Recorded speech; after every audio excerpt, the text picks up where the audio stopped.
નમસ્કાર વિદ્યાર્થી મિત્રો, કેમ છો બધા? મજામાં ને? સરસ. 11 સાયન્સની અંદર ફરીથી આપણે પાછા યુટ્યુબની અંદર મળી રહ્યા છીએ. લાસ્ટ લેક્ચરની અંદર આપણે સરસ મજાની ટોપિક વિશે ચર્ચા કરી છે, બરાબર? કે બેઝિક જે ટ્રિગોનોમેટ્રી છે કે જે બંને ગ્રુપના વિદ્યાર્થીઓને ખૂબ કામની વસ્તુ છે, બરાબર? ત્યાંથી આપણે બેઝિક ત્રિકોણમિતિ શીખ્યા છીએ. સાથે સાથે ત્રિકોણમિતિના 6 વિધેય કઈ રીતે મળે છે કાટકોણ ત્રિકોણ પરથી એની ચર્ચા કરી છે. ત્યારબાદ એકમ વર્તુળમાં ત્રિકોણમિતિય વિધેયને સાંકળી અને નિત્યસમ જે હતા, બરાબર, એ 3 નિત્યસમ કઈ રીતે મળે છે, જે તમારે 10મા ધોરણની અંદર બધી વસ્તુ આવતી હતી, એ આખું 10માનું જ બધી વસ્તુ રિપીટ કરી છે, બરાબર? કે તમે કદાચ ભણ્યા છો, નથી ભણ્યા, ઓનલાઈન હતું XYZ, પણ હવે આપણે બધી વસ્તુ વ્યવસ્થિત શીખ્યા છીએ. ત્યાંથી આગળ વધવાનું છે. અને એના પહેલાં આપણે ત્રિકોણમિતિય મૂલ્યોનું કોષ્ટક, જે ખૂબ જ મહત્ત્વનું છે 11-12 સાયન્સની અંદર, એ કોષ્ટક મોઢે કઈ રીતે લખવું ગોખા વગર, બરાબર? એની સરસ મજાની ટેકનિક મેં તમને આપી છે. 2 જ મિનિટમાં કોઈ પણ વિદ્યાર્થી જાતે લખી શકે, એ ખાસ દરેકને આવડવું જોઈએ. ઓકે, ચાલો હવે આજે આપણે ત્યાંથી થોડાક આગળ વધીએ, એની અંદર ડીપમાં જઈએ.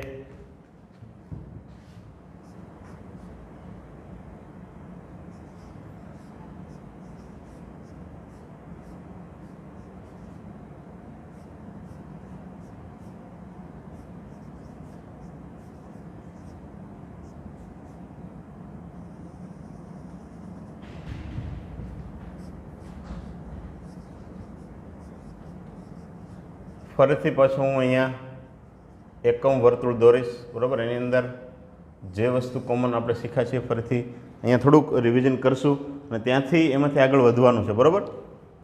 ઓકે, સૌથી પહેલાં એકમ વર્તુળની અંદર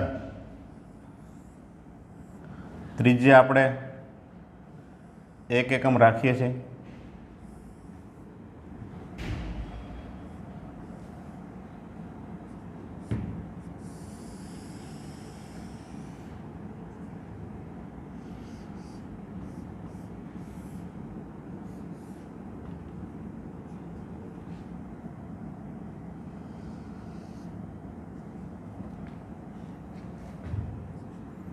એકમ વર્તુળની સાથે XY સમતલ લીધું છે. X અક્ષની ધન દિશા, X અક્ષની ઋણ દિશા, Y અક્ષ પોઝિટિવ આવશે અને એજ ઇટ ઇઝ Y અક્ષ નેગેટિવ અહીંયા નીચે આવશે. ઇન બિટવીન એક્ઝેક્ટ અહીંયા ઉદ્ગમ બિંદુ આવશે, ઓરિજિન O. અહીંથી અહીં સુધી આપણને ખબર છે વર્તુળની ત્રિજ્યા R બરાબર 1 એકમ લેવાની છે. અહીંયા X અક્ષ પરનું જે બિંદુ બનશે એ બિંદુના અહીંયા આપણે ખૂબ સારી રીતે જાણીએ છીએ, બધાને શીખવાડ્યા છે, બરાબર? શું આવશે? 1 અને 0. એવી જ રીતે આ સાઈડ વિરુદ્ધ દિશામાં -1 અને 0. એવી રીતે Y અક્ષ પરનું બિંદુ પોઝિટિવ બાજુ 0 અને 1. એવી રીતે નીચે 0 અને -1, બરાબર? આ 4 ત્રિકોણમિતિય બિંદુઓ અક્ષિસ પરના 1 એકમ ત્રિજ્યા હોય ત્યારે આ રીતે મળતા હોય. આ ખૂબ મહત્ત્વના છે આપણા માટે. ત્યારબાદ ખૂણાઓની જો વાત કરીએ, ખૂણાઓ અંશમાં અને રેડિયનમાં, બરાબર? તો સ્ટાર્ટિંગ કરશું અહીંથી 0 અંશ, 90 અંશ, 180 અંશ, નીચે આવશે 270 અંશ, ફરીથી એક પરિભ્રમણ પૂર્ણ કરો 360 અંશ. ક્લિયર?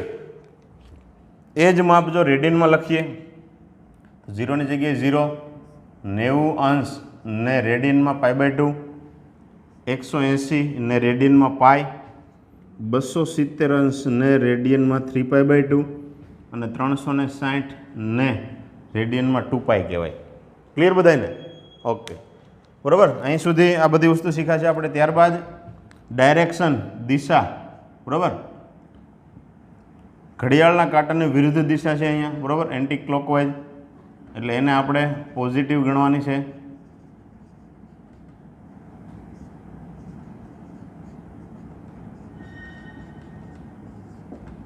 એન્ટી ક્લોકવાઇઝ ડાયરેક્શન, ઘડિયાળના કાંટાની વિરુદ્ધ દિશા, પણ આપણા માટે પોઝિટિવ છે, બરાબર, ઊંધું હોય છે. અને ઘડિયાળનો કાંટો જેમ ફરે એ દિશામાં જો આપણે ગણીએ તો એ ઋણ દિશા આવશે,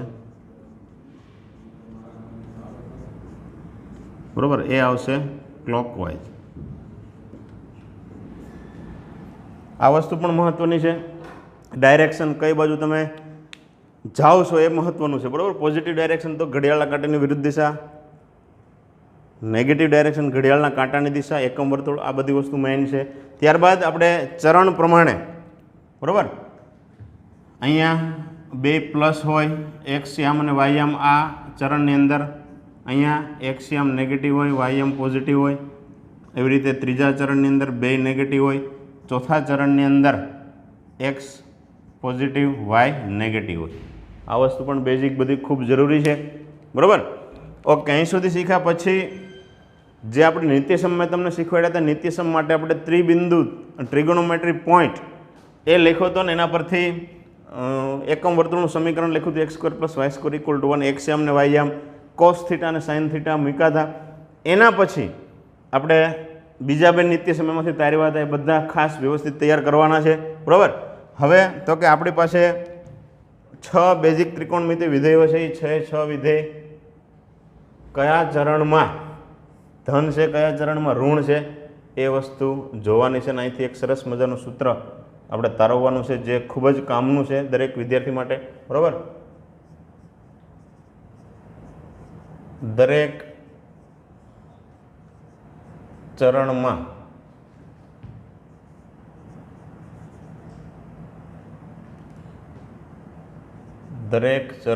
ત્રિકોણમિતિય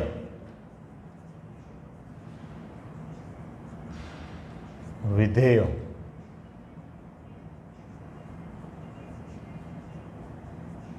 ના મૂલ્યો,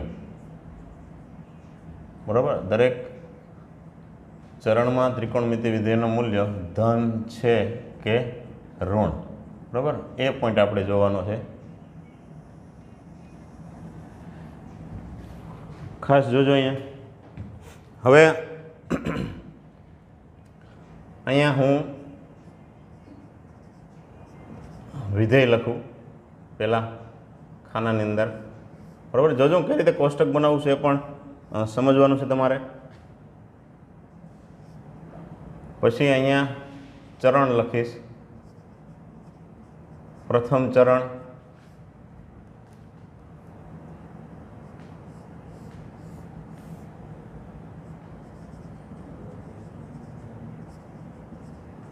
દ્વિતીય ચરણ,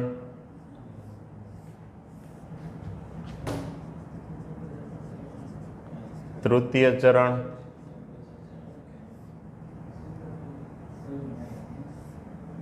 બરાબર, અને એવી જ રીતે ચતુર્થ ચરણ.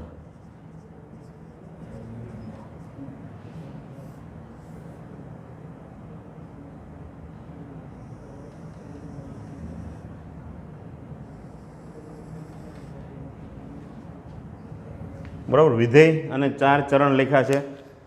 વિધેય કયા કયા છે આપણી પાસે? આપણે આગળના લેક્ચરમાં બધા શીખ્યા છીએ, બરાબર. જો એને ખૂણો થીટા આપી દઉં હું, sine theta, cos theta, tan theta, cot theta, sec theta અને cosec theta. Sine, cos, tan, cot, sec, cosec, આ બધી વસ્તુ તૈયાર કરવાની છે.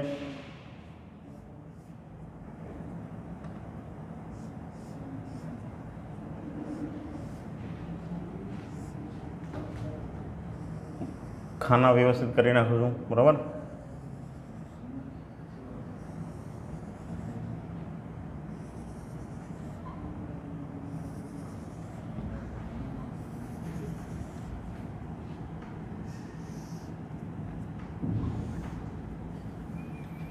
ઓકે, બરાબર. સૌથી પહેલાં વિધેય છે 6 સાથે 4 ચરણ. હવે ખાસ ધ્યાન રાખજો, અહીંયા પ્રથમ ચરણની અંદર, બરાબર,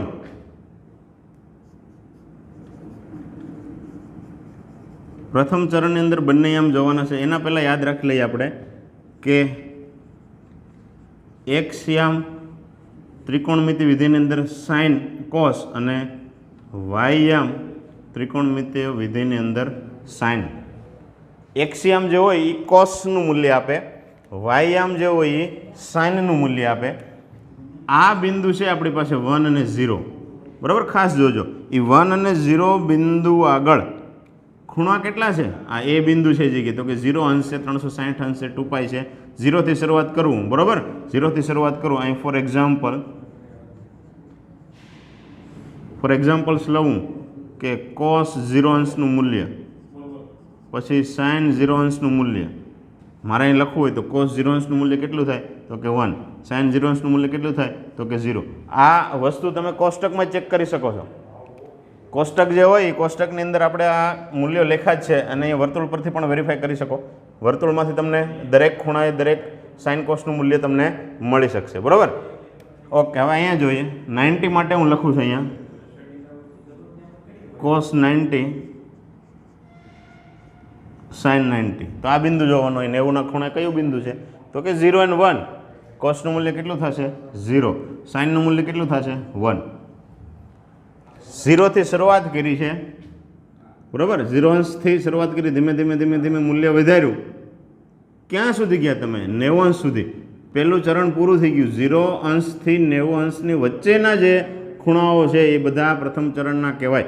0 છે પ્રથમ ચરણમાં નથી આવતું, 90 છે પ્રથમ ચરણમાં નથી આવતું. એ તો અક્ષ પર આવે છે, એ બાઉન્ડ્રી છે. બરાબર, તો આ ભાગની અંદર કોસ માટે જો વિચારીએ તો કોસનું મૂલ્ય પહેલાં 1 હતું. ધીમે ધીમે ધીમે ધીમે ધીમે ધીમે શું થયું? આગળ પહોંચ્યા છેક છેલ્લે તો 1 માંથી 0 થઈ ગયું. બરાબર, તમે બધા જાણો છો કે સંખ્યા રેખાની અંદર અહીંયા 0 છે, અહીંયા 1 છે, અહીંયા -1 છે. તમે શરૂઆતમાં 1 હતું ને 1 માંથી 0 થયું. બરાબર, તો શું થયું? ઘટ્યું. 1 માંથી 0 થયું. પણ 1 અને 0ની વચ્ચેનો ભાગ છે એ હંમેશા કેવો છે? પોઝિટિવ. બરાબર, ધન. અને આ બાજુ હોય તો એ ઋણ કહેવાય. કહેવાનો મતલબ છે કે 1 થી 0 થયું તો એ વચ્ચેના જે પોઈન્ટવાળા જે પણ મૂલ્યો છે એ બધા પોઝિટિવ કહેવાય. એટલે એનો મતલબ એવો થયો કે કોસ વિધેય છે એ પ્રથમ ચરણની અંદર કેવું છે? તો કે પ્લસ. હાલો, આ ક્લિયર થયું ભાઈ દરેકને? બરાબર, સાઇન કોસ માટે સમજી લો, પછી સાવ ઇઝી છે. કઈ રીતે સમજાય એ વિચારજો, બધું સમજવાનું છે વ્યવસ્થિત. બરાબર, કે 1 થી 0 મૂલ્ય થયું, આ ભાગની અંદર કોસનું મૂલ્ય 1 થી 0ની વચ્ચેનો છે તો એ પોઝિટિવ કહેવાય, ધન. બરાબર, હવે જોજો આગળ. હજી આગળ પહેલાં કોસનું જોઈ લઈએ, 4 ચરણ. બરાબર, પછી આપણે સાઇનમાં જઈશું. એક્સ યામને પકડી રાખવાનું છે. અહીંયા તમારી પાસે કેટલું મૂલ્ય હતું? 0. હવે આગળ વધ્યા, બીજા ચરણમાં એન્ટ્રી મારી, બીજું ચરણ પૂરું કર્યું. તો બીજા ચરણ પૂરા કર્યા પછી કોસનું મૂલ્ય કેટલું થઈ ગયું? એક્સ યામ જોવાનું છે, -1. તો 0 માંથી -1 થયું. 0 માંથી -1 થયું એટલે પાછું ઘટ્યું. તો એ કેવું થયું કહેવાય? ઋણ. બરાબર, તો કોસ છે એ બીજા ચરણની અંદર કેવું મળ્યું આપણને? માઇનસ. આ બીજા ચરણ. બરાબર, સાઇન એટલે કોસ. પહેલું ચરણનું કોસ આવી ગયું, બીજા ચરણનું કોસ આવી ગયું. હજી આગળ જાઓ, -1 અહીંયા પહોંચી ગયા હતા. હજી ધીમે ધીમે આગળ જાઓ, ત્રીજું ચરણ પૂરું કરો તો કેટલું મૂલ્ય થઈ જાય? 0. તો -1 થી 0 થયું. -1 થી 0 થયું તો પાછા આમ ગયા. એ છે તો નેગેટિવ જ ને, એટલે કોસ તમને પાછું ત્રીજા ચરણની અંદર પણ કેવું મળે છે? નેગેટિવ. ક્લિયર ભાઈ? ઓકે. હજી આગળ ચોથું ચરણ પૂર્ણ કરીએ તો 0 માંથી ફરીથી પાછું મૂલ્ય કેટલું થાય છે? તો કે 1. તો 0 માંથી 1 થયું, તેનો મતલબ પાછું પોઝિટિવ થયું. તો કોસ વિધેય 4 ચરણમાં ક્યાં પ્લસ હોય ને ક્યાં માઇનસ હોય એ આપણને ખબર પડી ગઈ. પ્રથમ ચરણમાં પ્લસ હોય, બીજા ચરણમાં માઇનસ હોય, ત્રીજા ચરણમાં માઇનસ હોય, ચોથા ચરણમાં પ્લસ હોય. ચાલો, એટલું ક્લિયર દરેકને ભાઈ આવડશે? ઓકે. હવે સાઇન માટે ચેક કરવાનું છે. તો સાઇન માટે શું કરશું? વાયયામ લેવાનો છે. જે વસ્તુ એક્સ યામમાં કરી એ જ વસ્તુ વાયયામમાં કરવાની છે. હવે તો તમે જાતે કહી શકશો. પહેલાં કેટલું છે? 0. 0 માંથી ધીમે ધીમે કેટલું થઈ ગયું? 1. 0 માંથી 1 થયું તો એમ રહ્યું કેવું? તો કે પ્લસ. હાલો આગળ જોઈ લેજો ફટાફટ. આ 1 હતું, અહીંયા 1 માંથી કેટલું થયું? 0. તો એ પણ પાછું કેવું મળ્યું? પ્લસ. હાલો હજી આગળ, 0 માંથી કેટલું થયું? વાયમ જોવાનું છે, -1 થયું. તો 0 માંથી -1 થયો મતલબ માઇનસ થયું, એટલે નેગેટિવ કહેવાય બધું. -1 માંથી પાછું 0 થયું કહેવાય તો ઋણ જ. બરાબર, એટલે પાછું ચોથા ચરણની અંદર પણ કેવું થયું ભાઈ? તો કે માઇનસ.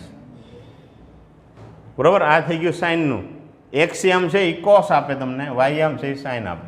આ બે છે એ ચરણ 4 ચરણમાં પ્લસ છે કે માઇનસ છે, વર્તુળના 4 જે બિંદુઓ લખીએ છીએ આપણે અક્ષ પરના, એના પરથી ખબર પડી ગઈ આપણને ક્યાંય કોઈ વસ્તુ યાદ રાખવા જવાની જરૂર જ નથી, ગોખવાની કંઈ છે જ નહીં, બધી વસ્તુ તાકાતથી સમજવાની છે, બરાબર? એટલે ઓટોમેટિક યાદ રહેશે.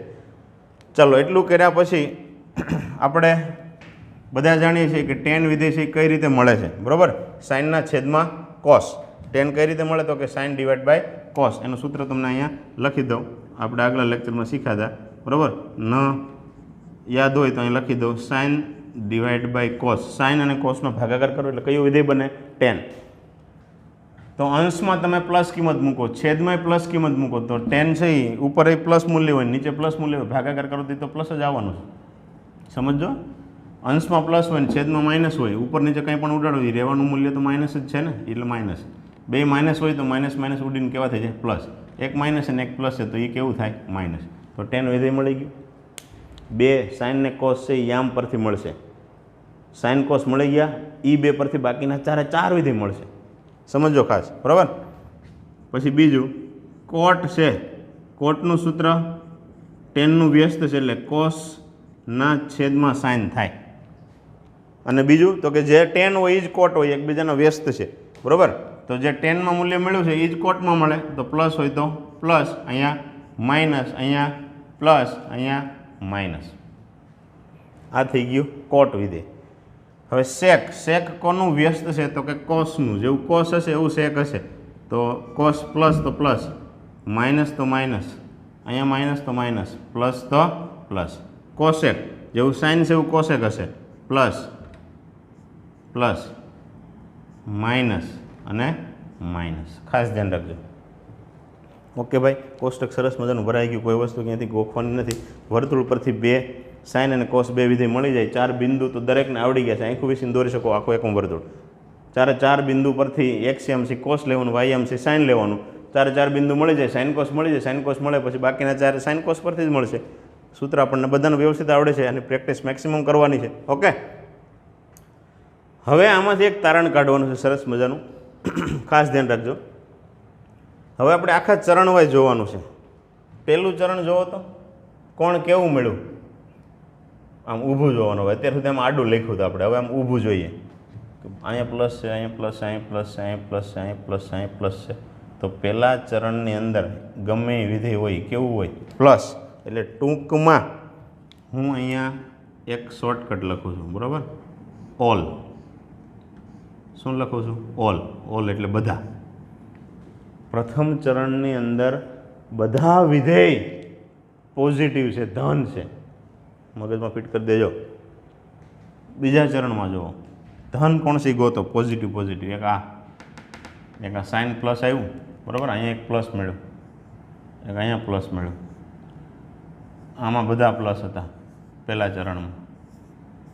બીજા ચરણમાં બે પ્લસ આવ્યા. કોણ કોણ છે બે? ગોતો તેને? તો કે આર્યાભાઈ, એક સાઇન અને કોસેક. સાઇન અને કોસેક એકબીજાનો વ્યસ્ત વિધેય છે, તો હું ખાલી અહીંયા એને ટૂંકમાં યાદ રાખવા માટે અહીંયા શોર્ટકટ તરીકે હું એસ લખું છું, બરાબર? એટલે એસ એટલે તમારે શું સમજવાનું? સાઇન અને કોસેક. પહેલા ચરણમાં ઓલ લખ્યું એટલે બધા વિધેય ધન. બીજા ચરણમાં એસ લખ્યું, એસ ફોર સાઇન. સાઇન આવે એટલે કોસેક એની ભેગો જશે સાથે સાથે, તો સાઇન અને કોસેક બે ધન, પોઝિટિવ. ક્યાં? બીજા ચરણમાં. એટલું ક્લિયર ભાઈ માઇન્ડમાં બધાને? ઓલ એસ એટલું શીખા આપણે. હવે ત્રીજું ચરણ જોઈએ. આ માઇનસ, અહીંયા પ્લસ આવે છે, અહીંયા પ્લસ આવે છે. આ બે કેવા છે પાછા? તો કે માઇનસ. કોણ કોણ પ્લસ આવ્યું? તો કે આ બે. કોણ છે એ? તો કે ટેન અને કોટ. તો ટેન યાદ આવે એટલે કોટ તો એની ભેગું જ આવશે, કેમ કે બે એકબીજાનો વ્યસ્ત છે. એટલે અહીંયા લખીશું ટી, બરાબર? ટી લખીશ. ટી એટલે ટેન અને એની સાથે વ્યસ્ત કોણ છે? કોટ. તો ત્રીજા ચરણમાં ટેન અને કોટ એ બે કેવા છે? પોઝિટિવ, ધન. બાકી બધા ઋણ. ઋણની શોર્ટકટ નથી, આપણે પોઝિટિવ હોય પ્લસ મળે છે, ધન મળે એની શોર્ટકટ બનાવીએ છીએ, બરાબર? All S T. ચોથું ચરણ જોઈ લ્યો. ચોથા ચરણમાં કોણ કોણ પ્લસ છે? તો કે એક અહીંયા પ્લસ આવે છે, એક અહીંયા પ્લસ આવે છે. કોણ કોણ છે જોવો જોઈએ? તો કે કોસ અને એક સેક. તો કોસ છે, કોસની સાથે કયું વિધેય આવશે? સેક, બરાબર? એકબીજાનો વ્યસ્ત વિધેય છે. એટલે ચોથા ચરણની અંદર સી લખું છું અહીંયા. સીનો મતલબ કોસ અને સેક. સીનો મતલબ આવશે કોસ અને સેક. ક્લિયર? તો અહીંયા ચારે ચાર ચરણની અંદર ઓલ એસ ટી સી. હવે એક સાથે બોલવાનું છે બધાએ. All S T C. All એટલે બધા, પણ શું બધા? તો કે બધા ધન. ક્યાં? તો કે પહેલા ચરણમાં. એસ એટલે શું? તો કે સાઇન અને કોસેક. શું? તો કે એ બીજા ચરણમાં બે ધન, બીજા બધા ઋણ. ટી એટલે શું? તો કે ટેન અને કોટ. ટેન અને કોટ શું? તો કે ત્રીજા ચરણમાં એ બે પ્લસ, બાકી બધા માઇનસ. સી એટલે કોસ અને સેક. એ બે ચોથા ચરણમાં પ્લસ, બાકી બધા માઇનસ. હવે હું તમને ગમે તેમ પૂછું તો તમે ધીમે ધીમે ખબર પડશે. હું એમ પૂછું કે ભાઈ ટેન પહેલા ચરણમાં, તો કે પ્લસ. ટેન બીજા ચરણમાં, તો તમારે વિચારવાનું ઓલ એસ, તો કે સાઇન કોસેક આવે. Ten negative. કોણ ક્યાં પોઝિટિવ ને કોણ ક્યાં નેગેટિવ, એમ એક ગમે તે વિધેય એટ એ ટાઈમ ખબર પડી જાય. એના માટે આપણે શોર્ટકટ બનાવી છે ઓલ એસ ટી સી. બરાબર? હું પછી એમ કહું કે ચોથા ચરણની અંદર ભાઈ સાઇન કે, તો તમને તરત માઇન્ડમાં આવી જાય shortcut all S T C. C એટલે કોસ સેક, તો સાઇન કેવું હોય? નેગેટિવ. ખબર પડશે આવી બધાને? ઓકે, આ શોર્ટકટ યાદ રાખવાની છે ઓલ એસ ટી સી. બરાબર? એટલે અહીંયા લખી દઉં છું આ બાજુ.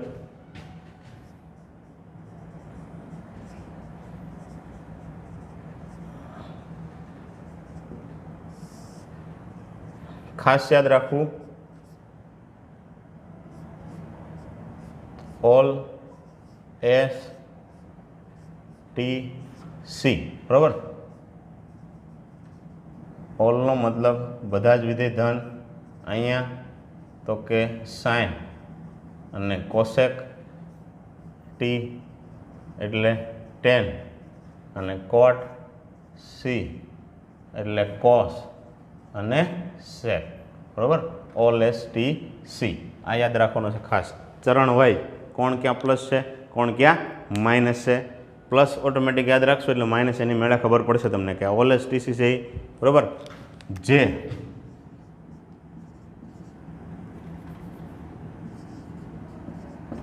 ચારેય ચરણમાં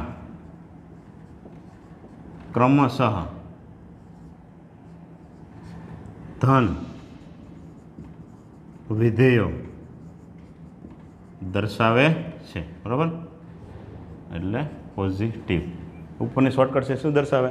તો કે ચારેય ચરણમાં ક્રમશઃ ઓલ એસ ટી સી એટલે પહેલું, બીજું, ત્રીજું, ચોથું કોણ ક્યાં ધન છે એના માટેની શોર્ટકટ બનાવી. એ ધન એના સિવાયના એ જગ્યાએ કેવા છે? ઋણ.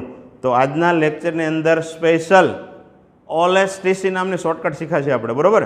શું છે એવું મગજમાં ખબર પડી જાય છે કે આપણે ભાઈ ઓલ એસ ટી સી ભણી ગયા. ઓલ એસ ટી સી શું દર્શાવે છે? તો કે કયું ક્યાં વિધેય ધન છે ચારે ચાર ચરણની અંદર એ દર્શાવે. 6 મુખ્ય આપણી પાસે છે 6 જે ત્રિકોણમિતિ વિધેયો છે. કોણ ક્યાં પ્લસ છે અને કોણ ક્યાં માઇનસ છે. એ જ વસ્તુ આખું મેં તમને ડીપમાં સમજાવ્યું કઈ રીતે મળે છે એ. બરાબર? આગળના લેક્ચરમાં sign cos tan cot sec cosec શું છે, કઈ રીતે કાટકોણ ત્રિકોણ પરથી મળ્યા હતા, આ બધી વસ્તુ સમજાવી હતી. 10માનું આપણે 0થી શરૂઆત કરી છે. તમે ભણ્યા છો કે નથી ભણ્યા એનાથી કોઈ મતલબ નથી, પણ હવે બધું અહીંથી શીખ્યા છીએ તો હવે આ બધી વસ્તુ તૈયાર કરવાની છે. બરાબર? કમ્પ્લીટ આવડશે ભાઈ બધાને ઓલ એસ ટી સી. બરાબર? એકમ વર્તુળ આખું મોઢે ડ્રો કરતા આવડવું જોઈએ દરેક વિદ્યાર્થીને. ચારે ચાર બિંદુઓના યામ ખબર હોવી જોઈએ.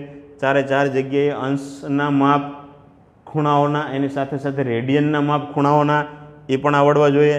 પછી આના આગળના લેક્ચરની અંદર આપણે કોષ્ટક જે લખ્યું હતું ત્રિકોણમિતિય વિધેયોના મૂલ્યોવાળું કે 0 અંશથી શરૂઆત કરીને છેક 360 અંશ સુધી 270 અંશ આવતું, 90 અંશ આવતું, 180 અંશ આવતું, એ જ બધા મૂલ્યો રેડિયનમાં પણ લખ્યા હતા. અને ઉપરની લાઈન કઈ રીતે યાદ રાખી હતી આપણે? 0 1 2 3 4 ડિવાઈડ બાય બધાને 4 કરી નાખો, વર્ગમૂળ આપો. એનાથી પહેલું ખાનું ભર્યું હતું, પછી બાકીના ખાના કઈ રીતે ભરવાના હતા. એ બધા મૂલ્યો છે એ બહુ કામના છે. વારંવાર ક્યાંક ને ક્યાંક એનો ઉપયોગ આવતો હશે. બરાબર? એટલે આ બધી વસ્તુ ખાસ પ્રેક્ટિસ ખાસ કરજો. લખીને થોડીક પ્રેક્ટિસ કરવાની છે. બરાબર? 2 3 વખત આ બધી વસ્તુ વ્યવસ્થિત લખી તૈયાર કરો. સાથે સાથે પાકી નોટ બનાવી નાખો. આ બધી વસ્તુ આગળ બહુ કામની છે. ઓકે, ચાલો તો હવે આજના લેક્ચરની અંદર આપણે અહીં સુધી રાખીએ. ઓકે, નેક્સ્ટ લેક્ચરમાં બાકી આગળ વધીએ. Okay, all the best. Thank you.